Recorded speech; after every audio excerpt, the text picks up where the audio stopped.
sure you still meet the remark that, what are the Negroes, why aren't they optimistic? They say, but it's getting so much better. There are Negro mayors. There's Negroes in all of sports. There are Negroes in politics. They're even accorded the ultimate accolade of being in television commercials now. I'm glad you're smiling. Is it at once getting much better and still hopeless? Well, I don't think there's much hope for it, to tell you the truth. As long as people are using this peculiar language. It's not a question of what happens to the Negro here, or to the black man here. That's a very vivid question for me, But the real question is what's going to happen to this country. I have to repeat that.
Somewhat divided frame of mind. The summer has scarcely begun, and I feel already that it's almost over. And I will be 55. Yes, 55 in a month. I am about to undertake the journey, and this is a journey, to tell you the truth, which I always knew that I would have to make, but had hoped, perhaps, certainly hadn't hoped, not to have to make so soon. I am saying that a journey is called that because you cannot know what you will discover on the journey, what you will do with what you find, or what you find will do to you. Now, not only to have a right to be free, we have a duty to be free. So when you sit down on the bus and you sit down in the front or you sit down by a white person, you're sitting down because you have a duty to sit down, not merely because you have a right. The time of these lives and deaths from a public point of view is 1955, when we first heard of Martin, to 1968, when he was murdered. Medgar was murdered in the summer of 1963. Malcolm was murdered in 1965. Yeah, take my hand, press the Lord, lead me on, let's stand, I'm tired, I don't mean, I don't The three men, Medgar, Malcolm, and Martin, were very different men. Consider that Martin was only 26 in 1955. He took on his shoulders the weight of the crimes and the lies and the hope of a nation. I want these three lives to bang against and reveal each other, as in truth they did, and use their dreadful journey as a means of instructing the people whom they loved so much, who betrayed them, and for whom they gave their lives.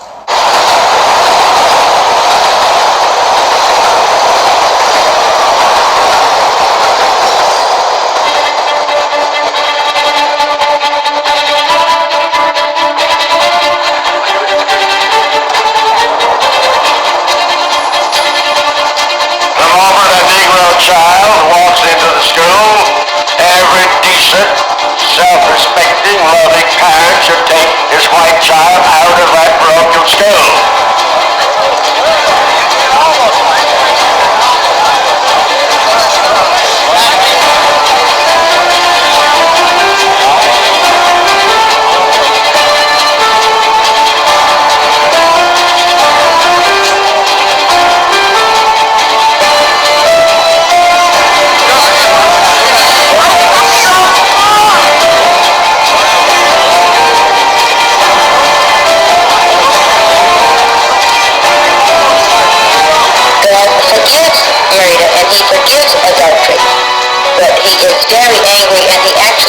is powerful to integrate.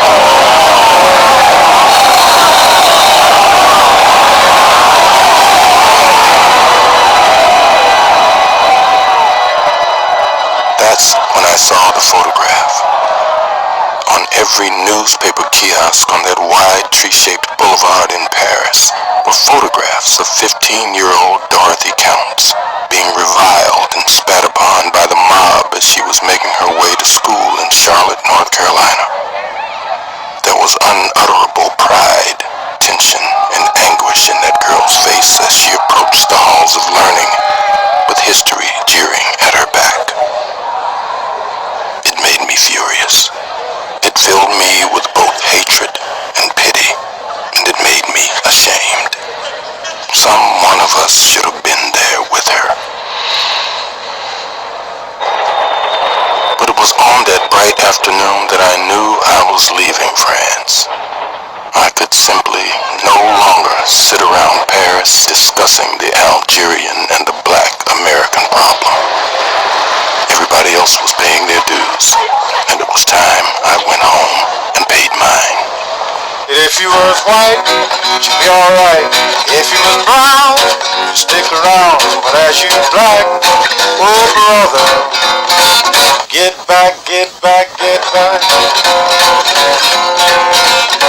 They went to inform your office, the number I got in line. They called everybody's number, but they never did call mine. They said if you was white, you'd be alright. If you was brown, stick around. But as you black, oh brother.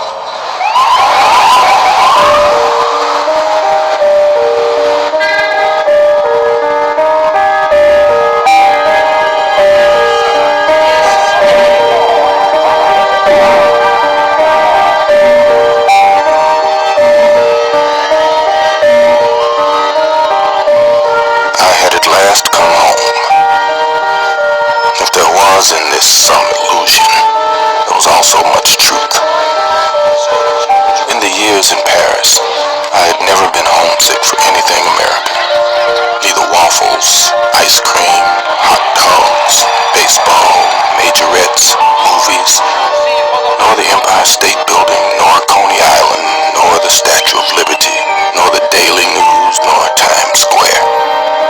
All of these things had passed out of me. They might never have existed. And it made absolutely no difference to me if I never saw them again.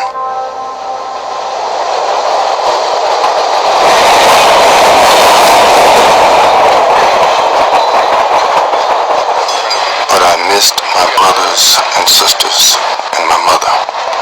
They made a difference. I wanted to be able to see them and to see their children. I hoped that they wouldn't forget me. I missed Harlem Sunday mornings and fried chicken and biscuits. I missed the music. I missed the style. That style possessed by no other people in the world. I missed the way the dark face closes, the way dark eyes watch, and the way when a dark face opens, a light seems to go everywhere. I missed, in short, my connections. Missed the life which had produced me and nourished me and paid for me. Now, though I was a stranger, I was home.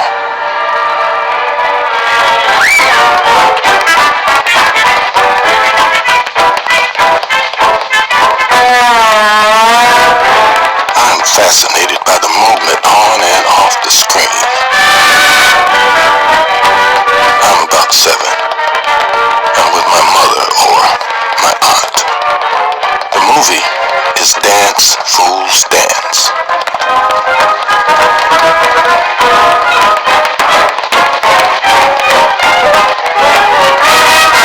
I was aware that Joan Crawford was a white lady. Yet, I remember being sent to the store sometime later, and a colored woman who, to me, looked exactly like Joan Crawford was buying something. She was incredibly beautiful. She looked down at me with so beautiful a smile that I was not even embarrassed, which was rare for me.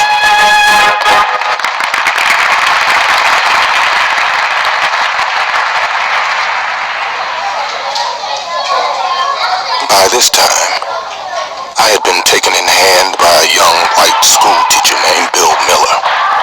A beautiful woman. Very important to me. She gave me books to read and talked to me about the books and about the world, about Ethiopia and Italy and the German Third Reich, and took me to see plays and films to which no one else would have dreamed of taking a 10-year-old boy.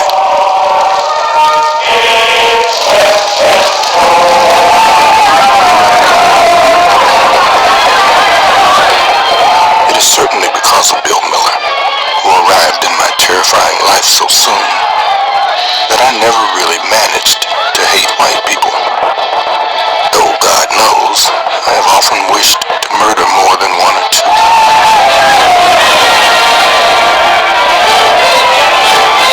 Therefore, I began to suspect that white people did not act as they did because they were white, but for some other reason. I was a child, of course, and therefore unsophisticated. I took Bill Miller as she was, or as she appeared to be to me. She too, anyway, was treated like a nigger, especially by the cops, and she had no love for landlords. Richard! Can't get him up! Richard! Can't get him up! Richard! Can't get him up! Lazy Richard can't get him up! Richard! In these days, no one resembling my father has yet made an appearance on the American cinema scene. Can't get him up! We'll try to get him on the phone! No, it's not entirely true. There were, for example, Step and Fetch It and Willie Best and Mantan Moreland, all of whom, rightly or wrongly, I loathed. It seemed to me that they lied about the world I knew and debased it, and certainly I did not know anybody like them as far as I could tell. For it is also possible that their comic bug-eyed terror contained the truth concerning a terror by which I hoped never to be engulfed. Yet, I had no reservations at all concerning the terror of the black janitor, and they won't forget.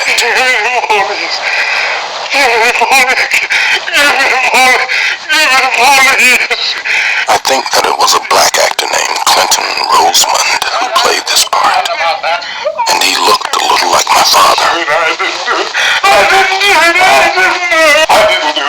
He is terrified because a young white girl in this small southern town has been raped and murdered, and her body has been found on the premises of which he is the janitor. Morning, Joe.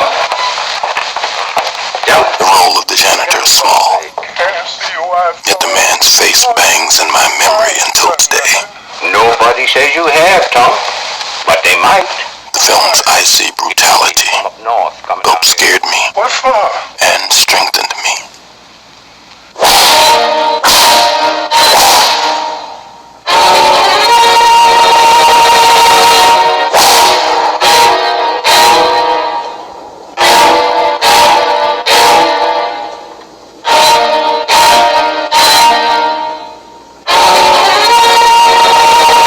Because Uncle Tom refuses to take vengeance in his own hands, he was not a hero for me.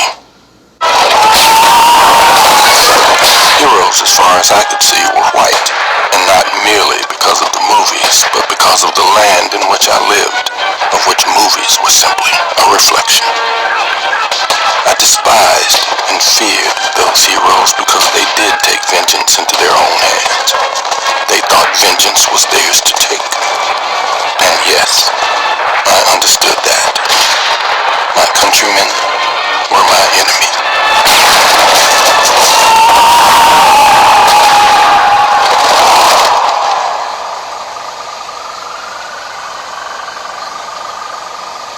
I suspect that all these stories are designed to reassure us that no crime was committed.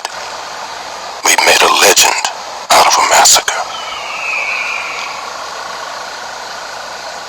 Leaving aside all the physical facts which one can quote, leaving aside rape or murder, leaving aside the bloody catalog of oppression, which we are in one way too familiar with already, what this does to the subjugated is to destroy his sense of reality.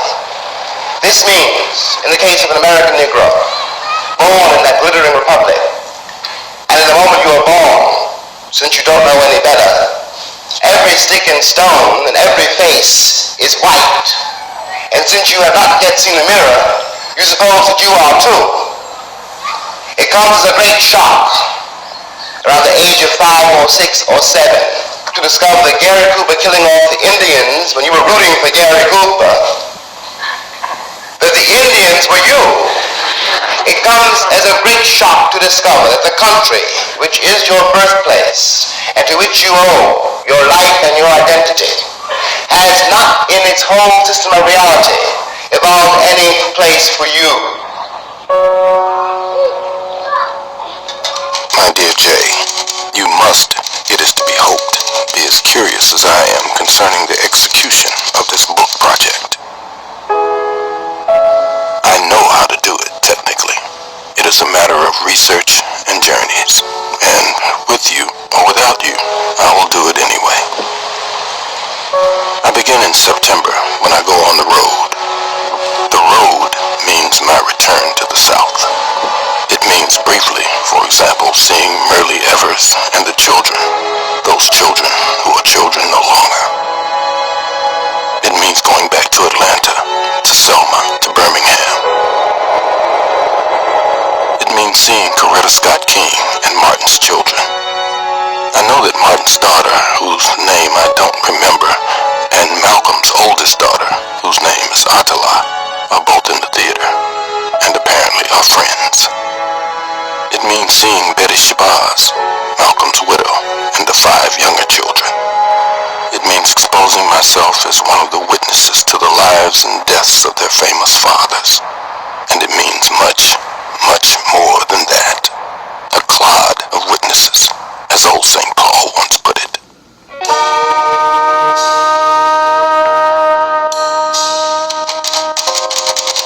I first met Malcolm X. I saw Malcolm before I met him.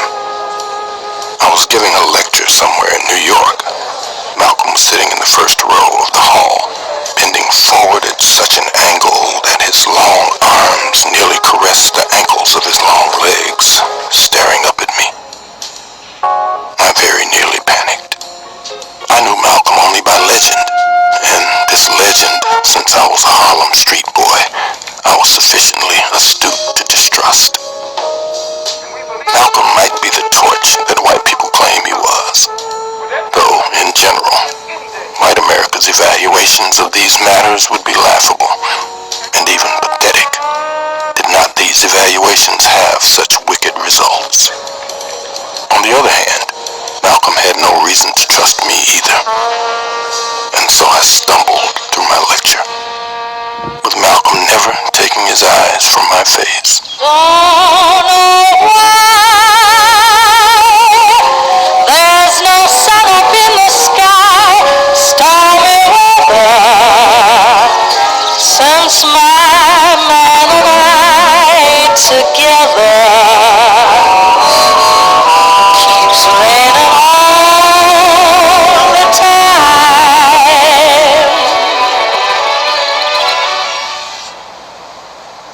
As a member of the NAACP, Medgar was investigating the murder of a black man, which had occurred months before. Had shown me letters from black people asking him to do this, and he had asked me to come with him. Raise them, get yourself together. Drive that funky soul. I was terribly frightened, Get yourself together. but perhaps that field trip will help us define what I mean by the word witness. Drive that funky soul. I was to discover that the line which separates a witness from an actor is a very thin line indeed. Get yourself together. Nevertheless, Drive your funky the line is real. Let your body I was not, for example, a black Muslim, in the same way, though for different reasons, that I never became a Black Panther, because I did not believe that all white people were devils, and I did not want young black people to believe that. I was not a member of any Christian congregation. investigation because I knew that they had not heard and did not live by the commandment, love one another as I love you. And I was not a member of the NAACP, because in the North, where I grew up, the NAACP was fatally entangled with black class distinctions, or illusions of the same, which repelled a shoeshine boy like me.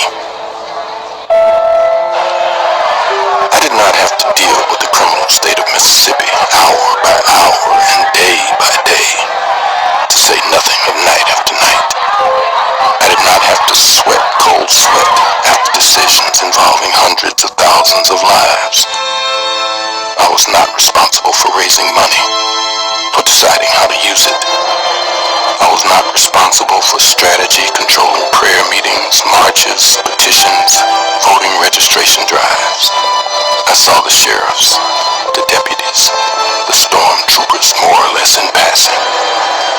I was never in town to stay. This was sometimes hard on my morale, but I had had to accept as time wore on that part of my responsibility as a witness was to move as largely and as freely as possible, to write the story and to get it out.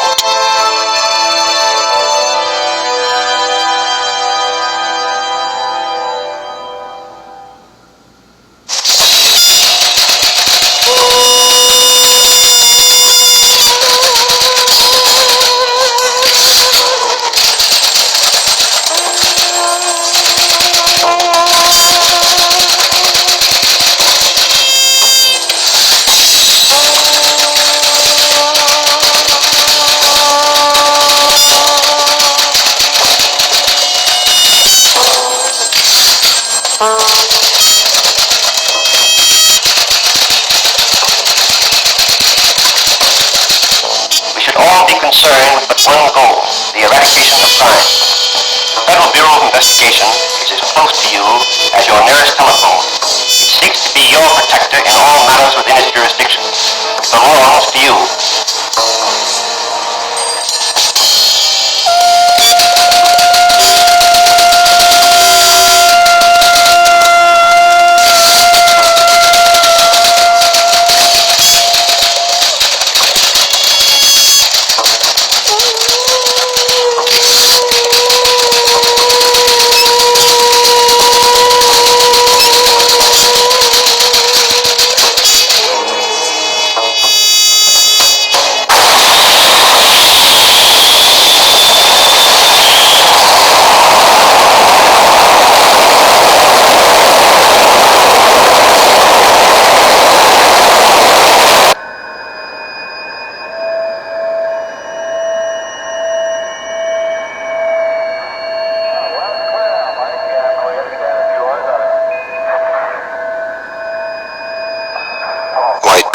Astounded by Birmingham. Black people aren't. White people are endlessly demanding to be reassured that Birmingham is really on Mars. They don't want to believe, still less to act on the belief that what is happening in Birmingham is happening all over the country.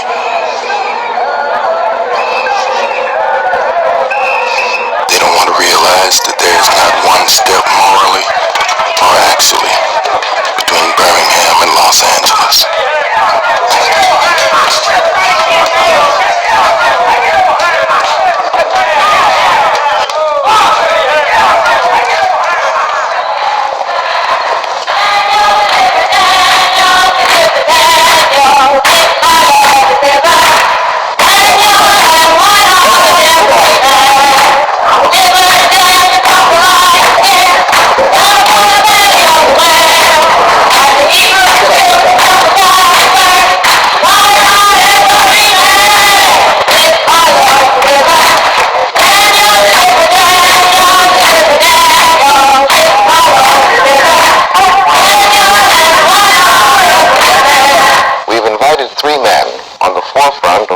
Struggle to sit down and talk with us in front of the television camera. Each of these men, through his actions and his words, but with vastly different manner and means, is a spokesman for some segment of the Negro people today. Black people in this country have been the victims of violence at the hands of the white man for 400 years. And following the ignorant Negro preachers, we have thought that it was godlike to turn the other cheek to the brute that was brutalizing us. Malcolm X, one of the most articulate exponents of the black Muslim philosophy, has said of your movement and your philosophy that it plays into the hands of the white oppressors, that they are happy to hear you talk about love for the oppressor because this disarms the Negro and fits into the stereotype of the Negro as a meek, turning the other cheek sort of creature. Would you care to comment on Mr. X's belief? Well, I don't think of love as, in this context, as emotional bosh. But I think of love as something strong and that organizes itself in powerful, direct action. This is what I try to teach in the struggle in the South, that we are not engaged in a struggle that means we sit down and do nothing. That there's a great deal of difference between non-resistance to evil and non-violent resistance. Martin Luther King is just a 20th century or modern Uncle Tom or a religious Uncle Tom who is doing the same thing today to keep Negroes defenseless in the face of attack that Uncle Tom did on the plantation to keep those Negroes defenseless in the face of the attack of the Klan in that day. I think, though, that we can be sure that the vast majority of Negroes who engage in the demonstrations and who understand the nonviolent philosophy will be able to face dogs and all of the other brutal methods that are used without retaliating with violence, because they understand that one of the first principles of nonviolence is a willingness to be the recipient of violence while never inflicting violence upon another. As concerns Malcolm and Martin, I watched two men coming from unimaginably different backgrounds, whose positions originally were poles apart, driven closer and closer together. By the time each died, their positions had become virtually the same position. It can be said indeed that Martin picked up Malcolm's burden, articulated the vision which Malcolm had begun to see and for which he paid with his life, and that Malcolm was one of the people Martin saw on the mountaintop. Medgar was too young to have seen this happen, though he hoped for it and would not have been surprised. But Medgar was murdered first. I was older than Medgar, Malcolm, and Martin. I was raised to believe that the eldest was supposed to be a model for the younger, and was, of course, expected to die first. Not one of these three lived to be 40.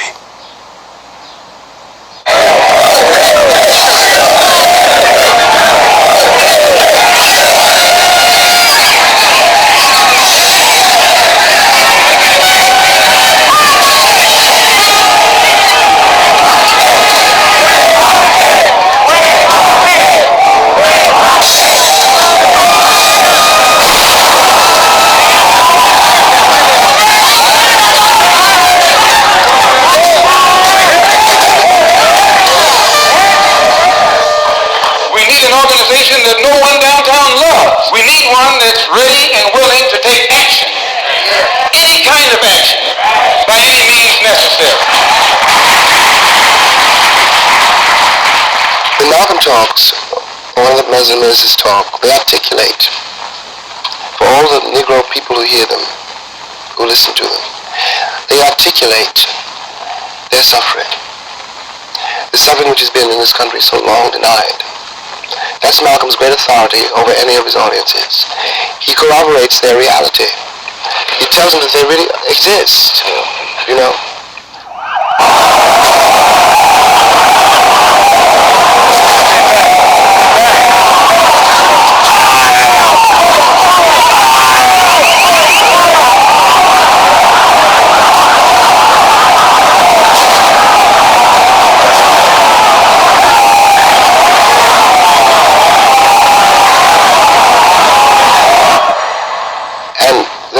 ways, this is one of them. When you wonder what your role is in this country and what your future is in it, how precisely you're going to reconcile yourself to your situation here, and how you're going to communicate to the vast, heedless, unthinking, cruel white majority that you are here. I'm terrified at the moral apathy, the death of the heart, which is happening in my country. These people have deluded themselves for so long that they really don't think I'm human. I base this on their conduct, not on what they say. And this means that they have become, in themselves, moral monsters.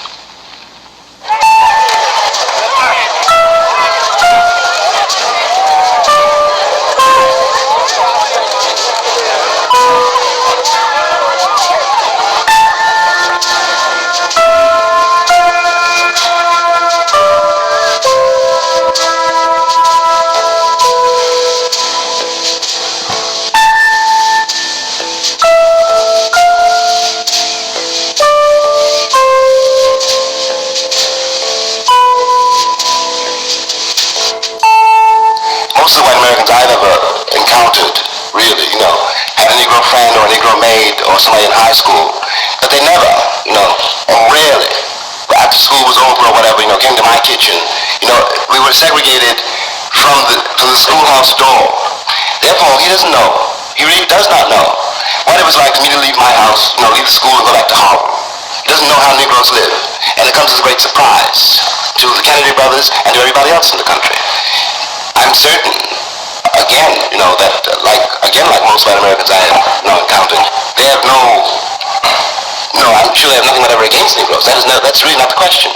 The question is really a kind of apathy and ignorance, which is a price we pay for segregation. That's what segregation means. That you don't know what's happening on the other side of the wall because you don't want to know. I was, in some way, in those years, without entirely realizing it, the great black hope of the great white father. I was not a racist, or so I thought. Malcolm was a racist, or so they thought. In fact, we were simply trapped in the same situation. Well, you tell that to my boy tonight, when you put him to sleep on the living room couch. And you tell it to him in the morning when his mother goes out of here to take care of somebody else's kids. Tell it to me. When we want some curtains or some drapes and you sneak out of here and go work in somebody's kitchen. All I want is to make a future for this family. All I want is to be able to stand in front of my boy like my father never was able to do to me. I must sketch now the famous Bobby Kennedy meeting. Lorraine Hansberry would not be very much younger than I am now if she were alive. At the time of the Bobby Kennedy meeting, she was 33. That was one of the very last times I saw her on her feet, and she died at the age of 34. I miss her so much. People forget how young everybody was. Bobby Kennedy, for another quite different example, was 38. We wanted him to tell his brother, the president, to personally escort to school on that day or the day after a small black girl already scheduled to enter Deep South School. That way, we said, it will be clear that whoever spits on that child will be spitting on the nation. He didn't understand this either. It would be, he said, a meaningless moral gesture. We would like, said Lorraine, from you a moral commitment. He looked insulted, seemed to feel that he'd been wasting his time. Well, Lorraine sat still, watching all the while. She looked at Bobby Kennedy, who perhaps for the first time looked at her. But I'm very worried, she said, about the state of the civilization which produced that photograph of the white cop standing on that Negro woman's neck in Birmingham. Then she smiled, and I am glad that she was not smiling at me. Goodbye, Mr. Attorney General, she said, and turned and walked out of the room. And then we heard the thunder.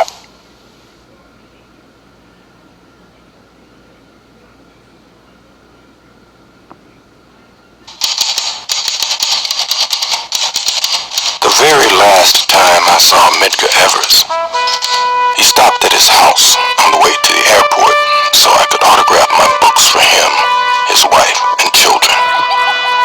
I remember Merle Evers standing outside, smiling, and we waved. And Medgar drove to the airport and put me on the plane. Months later, I was in Puerto Rico, working on my play. Lucien and I had spent a day or so wandering around the island, and now we were driving home.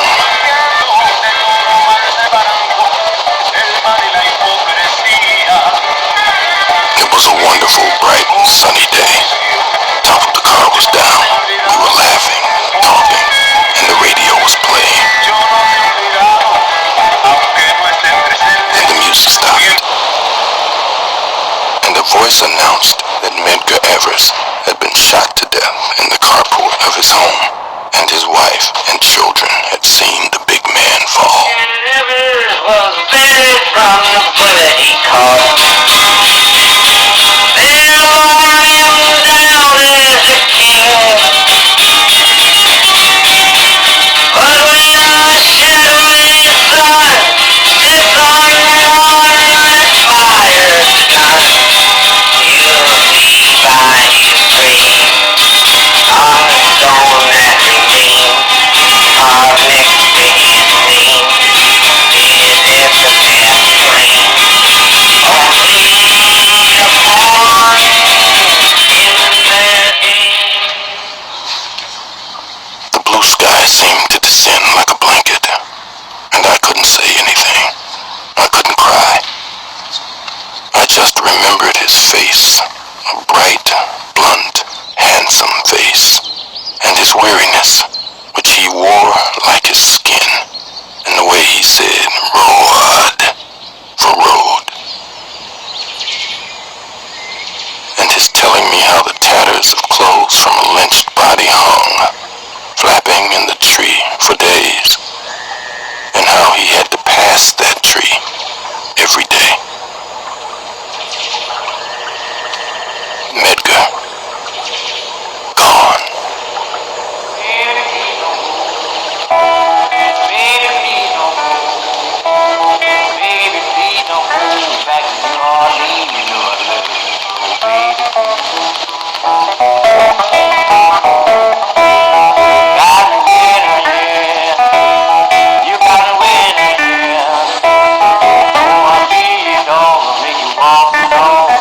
In America, I was free only in battle, never free to rest. And he who finds no way to rest cannot long survive the battle.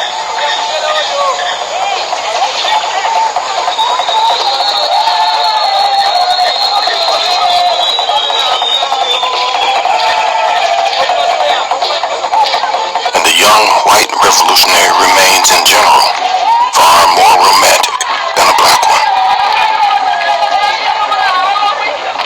White people have managed to get through entire lifetimes in this euphoric state, but black people have not been so lucky. A black man who sees the world the way John Wayne, for example, sees it, would not be an eccentric patriot, but a raving maniac. The truth is that this country does not know what to do with its black population, dreaming of anything like the final solution.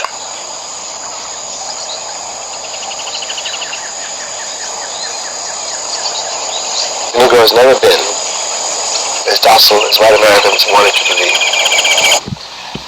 That was a myth. We were not singing and dancing down the levee. We were trying to keep alive. We were trying to survive a very brutal system. The Negro has never been happy in his place.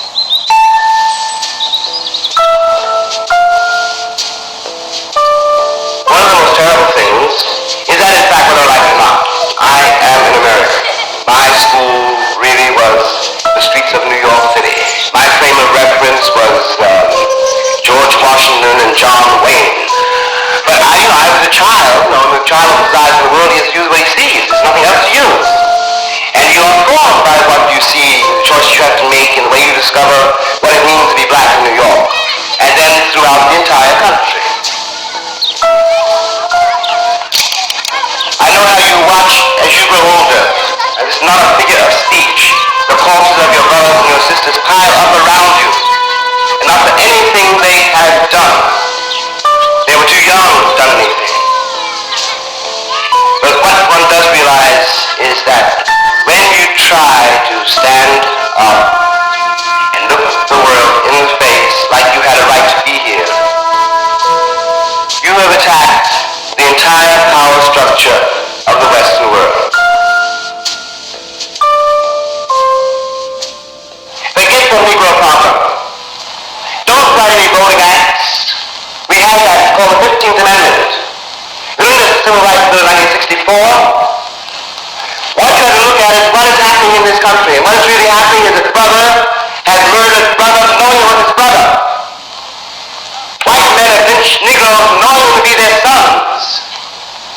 White women have had Negroes burned knowing them to be their lovers. It is not a racial problem. It's a problem whether or not you're willing to look at your life and be responsible for it and then begin to change it. That great Western house I come from is one house. And I am one of the children of that house. Simply I'm the most despised child of that house. And it is because the American people are unable to face the fact that I am flesh of their flesh, bone of their bone, created by them. My blood, my father's blood is in that soil.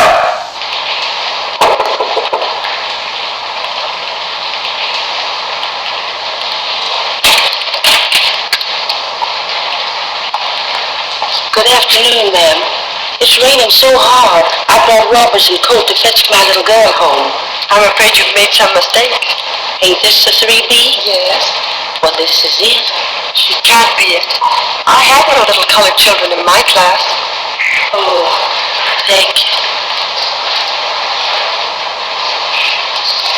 There's my little girl. Viola, you may go home.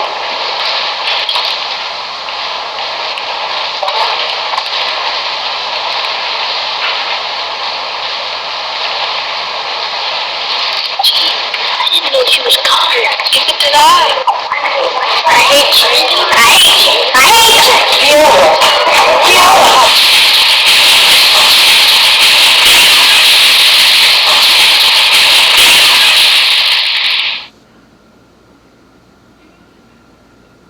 I know very well that my ancestors had no desire to come to this place. But neither did the ancestors of the people who became white and who require of my captivity a song. They require a song of me, less to celebrate my captivity than to justify their own.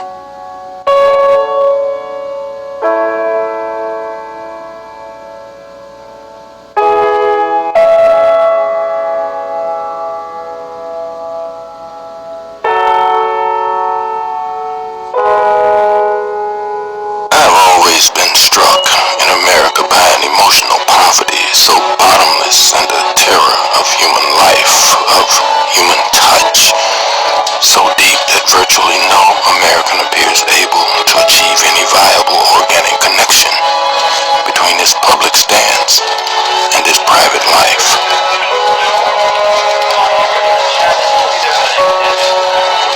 This failure of the private life has always had the most devastating effect on American public conduct and on black-white relations.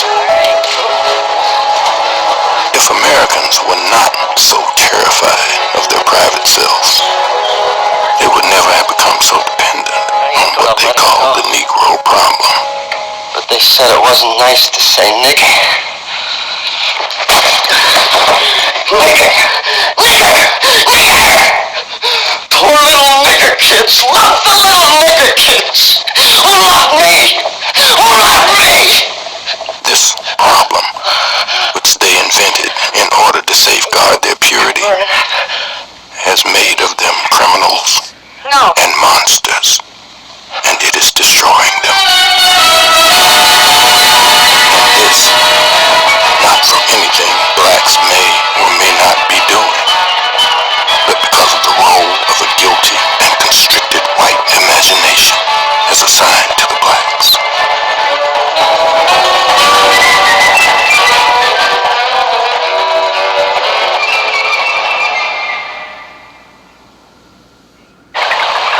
Look, man, don't give me that look. You should have got what was coming to you. After spitting in that guy's face.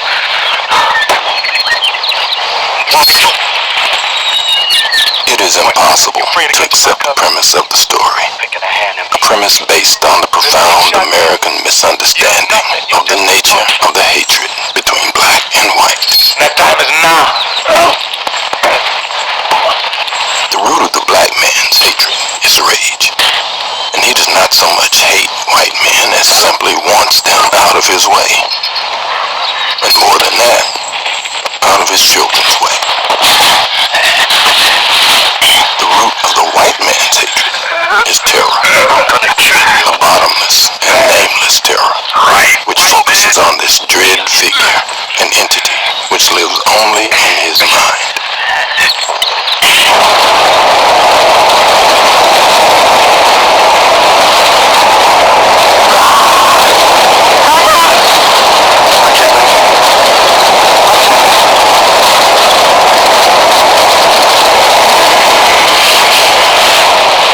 When Sidney jumps off the train, the white liberal people downtown were much relieved and joyful. But when black people saw him jump off the train, they yelled, "Get back on the train, you fool!" The black man jumps off the train in order to reassure white people, to make them know that they are not hated, that though they have made human errors, they done nothing for which to be hated. I'm Chiquita Banana, I'm here to say I am the top of the... In spite of the fabulous myths proliferating in this country concerning the sexuality of black people, black men are still used in the popular culture as though they had no sexual equipment at all. Sidney Poitier, as a black artist and a man, is also up against the infantile, furtive sexuality of this country. Both he and Harry Belafonte, for example, are sex symbols, though no one dares admit that, still less to use them as any of the Hollywood he-men are used. Black people have been robbed of everything in this country, Something to say to you, boy. and they don't want to be robbed of their artists.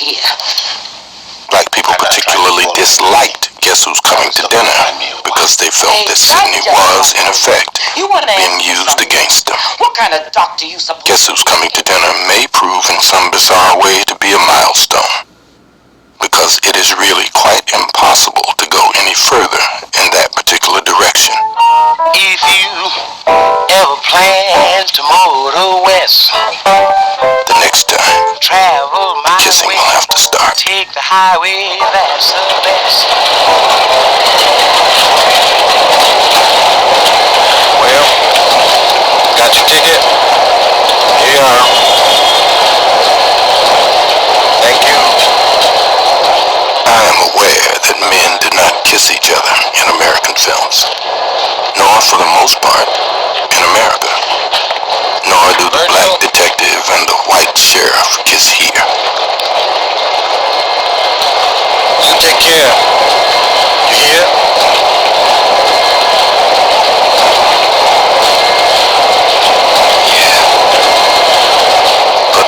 celebratory fade-out kiss in the classic American film did not speak of love, and still less of sex. It spoke of reconciliation, of all things now becoming possible.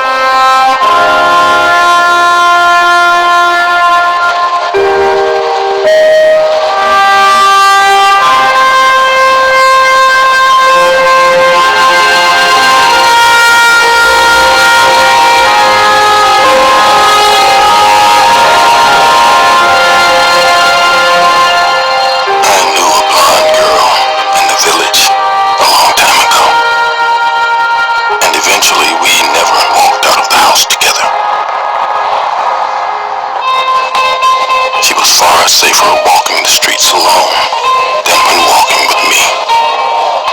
A brutal and humiliating fact which thoroughly destroyed whatever relationship this girl and I might have